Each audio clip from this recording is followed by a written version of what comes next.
नमस्कार मैत्रिणींनो, सर्व माझ्या मैत्रिणींना श्री स्वामी समर्थ. तर बघा, पत्ताकोबीची भाजी बनवायची होती. तर मी आज जी आहे तर ही भाजी थोडीशी वेगळ्या प्रकारे बनवली. नेहमी जी आहे तर मी कांदा टमॅटो टाकून बनवते, पण आज जी आहे तर मी अशी वाफेवरचीच बनवलेली आहे बघा. तर त्याच्यामुळं कढाईमध्ये थोडंसं तेल टाकलं आहे आणि जिरा मोहरी टाकलं. जिरा मोहरी चांगलं असं तडतडू द्यायचं आणि नंतर मग कांदा जो आहे तर कांदा टाकायचा परताला. मी कांदा टाकलेला आहे, कांदा घेतला आहे त्याच्यात टाकण्यासाठी, टॅमॅटो, बटाटं आणि पत्ताकोबी जी आहे तर ती बारीक कट करून घेतलेली आहे. कांदा जो आहे तर असा ब्राऊन कलर येईपर्यंत छान असा परतू द्यायचा.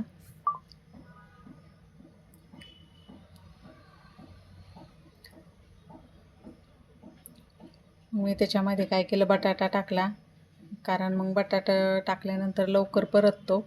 आणि त्याच्यासाठी काही नाही बघा, हिरवी मिरची, शेंगदाणे आणि लसूण याचीच पेस्ट बनवणार आहे मी. आणि ते पण एकदम बारीक नाही वाटून घ्यायची, थोडंसं असं जाडसरच ठेवायचं. आता मी बटाटा टाकून घेतला आहे त्याच्यात, बटाटा आणि टमॅटो, म्हणजे मग छान असं परतलं जातं आणि बटाटा पण थोडासा मऊ होईल, कारण आपल्याला पाणी टाकायचं नाही आहे त्याच्यामध्ये. आणि डाळ पण, हरभऱ्याची डाळ जी आहे बघा, तर ती डाळ पण मी भिजत घातलेली आहे. हरभऱ्याची डाळ पण त्याच्यामध्ये टाकायची आहे, तर त्याच्यामुळं डाळ इकडं मी भिजत ठेवली. डाळ पण छान भिजलेली आहे. 2-4 तास डाळ भिजू द्यायची, मग छान भिजती.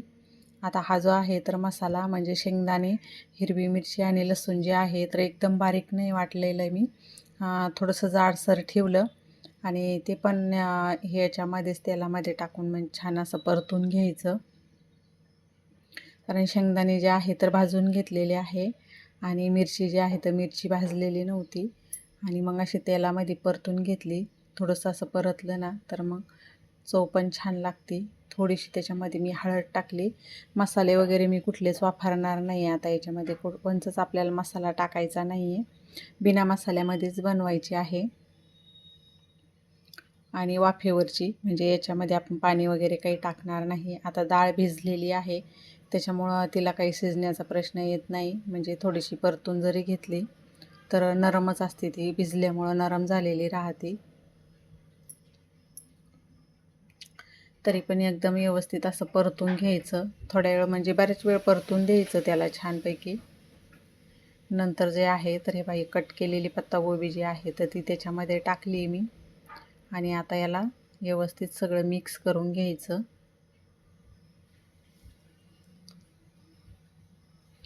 म्हणजे ही भाजी इतकी छान लागते ना खायला, ज्यांना कोणाला अशी पत्ताकोबी खायला आवडत नाही, अशा प्रकारे बनवून बघा, खूप छान लागते. म्हणजे स्वतः आम्ही पण खात नव्हते, मला आवडत नव्हती ही, आणि याची भाजी पण मला आवडत नव्हती. पण मी जेव्हापासून अशा म्हणजे ह्या पद्धतीनं बनवू लागले ना, तर तेव्हापासून सगळेच आवडीनं खाऊ लागले आणि खायला पण एकदम छान लागते. थोडीशी मिरची आहे तर म्हणजे मी एक्स्ट्रा घातली, तुमच्याप्रमाणे तुम्ही घालू शकता, कारण आपण दुसरे मसाले त्याच्यात टाकलेले नाही, त्याच्यामुळं म्हणजे नुसती हिरवी मिरचीच आहे. दुसरे मसाले काही मी त्याच्यात वापरणार पण नाही आहे.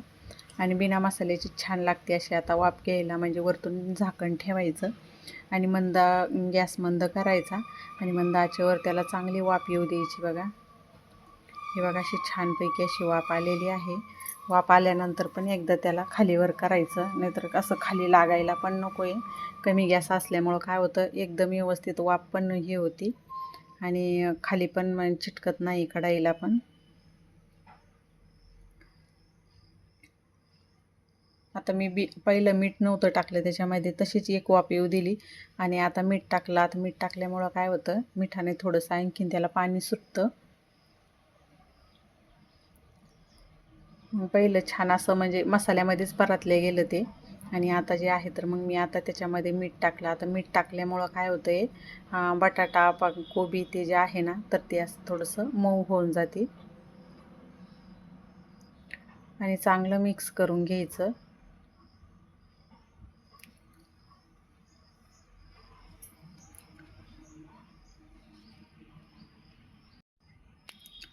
मिक्स करून घ्यायचं आणि मिक्स केल्यानंतर परत आपल्याला अजून एक याला वाफ द्यायची आहे. तोपर्यंत आपण आपली इकडची दुसरी पण कामं करू शकतो आणि भाजी पण छानपैकी शिजल्या जाते.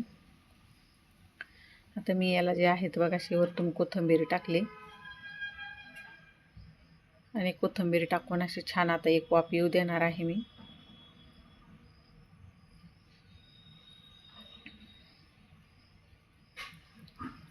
ही बघा आता छान अशी वाफ आली आणि आपली भाजी जी आहे बघा तर तयार झालेली आहे.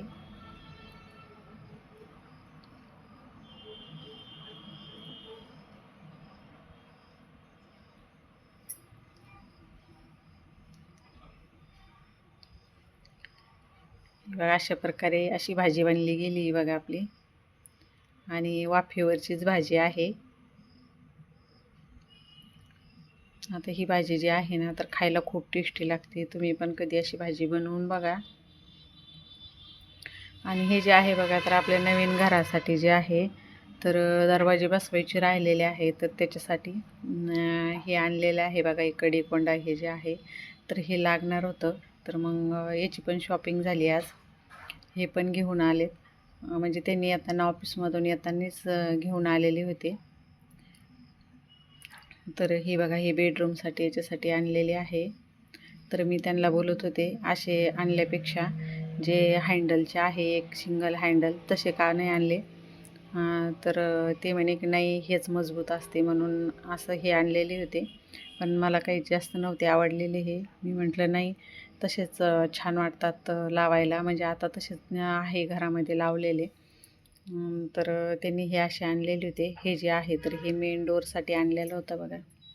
तर हे आवडलं आहे मला म्हणजे असं छान वाटू लागलं. तर हे जे आहे तर हे जे समोरचा हॉलचा दरवाजा आहे तर मग ते मेन दरवाजाला लावण्यासाठी हे आणलेलं होतं. छान म्हणजे असं चांगलं हेवी आहे हे. हे आवडलं आहे मला म्हणजे मी म्हटलं हे खूप छान आहे आणि म्हणजे छान पण मिळालं. किंमत पण छान मिळाली. 850 रुपयाला मिळालं आहे बघा हे. पूर्ण आहे म्हणजे समोरचा कोंडा मागचा कोंडा सगळे त्याच्यामध्ये ते स्क्रू वगैरे पूर्णच आहे. पूर्ण किटच आहे ती. आणि अँकर पण आणलेले होते यांनी आणि परत ते हे पण आणलेलं होतं आपलं साबण ब्रश वगैरे ठेवायला ते पण लावून द्यायचं म्हणे तिथं. तर ते पण आणलं होतं पण त्याच्यामध्ये ना एवढ्या वस्तूंमध्ये त्यांनी काय केलं दुकानदाराने ज्या 2 वस्तू आहे ना तर मग याच्या 2 वस्तू काहीतरी कमी दिल्या आहे. म्हणजे जे बिल आहे तर बिलामध्ये आहे की त्या वस्तू लिहिलेल्या आहे पण ज्या आहेत दिलेल्या नाही आहे. कारण की खाली जे आहेत म्हणजे 2 बाथरूम आहे तर 2 बाथरूममध्ये हे आणलेलं होतं साबण वगैरे ठेवायचं स्टीलमध्ये पण ते काही दिलंच नाही. हे जे असे अँकर पण आणलेले आहे म्हटलं एक एक अँकर पण ठोकून द्यायचे नंतर मग नाहीतर मग ते नंतर ठोकत बसतात त्याच्यामुळं मग आपणच अगोदर लावून द्यायचे. बाथरूममध्ये पण असे कपडे वगैरे ठेवायला हे 2 बाथरूममध्ये 2 आणलेले आहे लावण्यासाठी. हे असं साबण ठेवण्यासाठी असे 3 होते पण ते बोलले की एकच आलं 2 आलेच नाही. म्हणजे असं करतात. आता काय माहिती गेल्यानंतर देतात की नाही देत ते. तर ही अशी जी आहे तर ही पण शॉपिंग झाली आहे आज. तर आजचा व्हिडिओ जे आहे तर तुम्हाला कसा वाटला ते मला कमेंटद्वारे कळवा. धन्यवाद.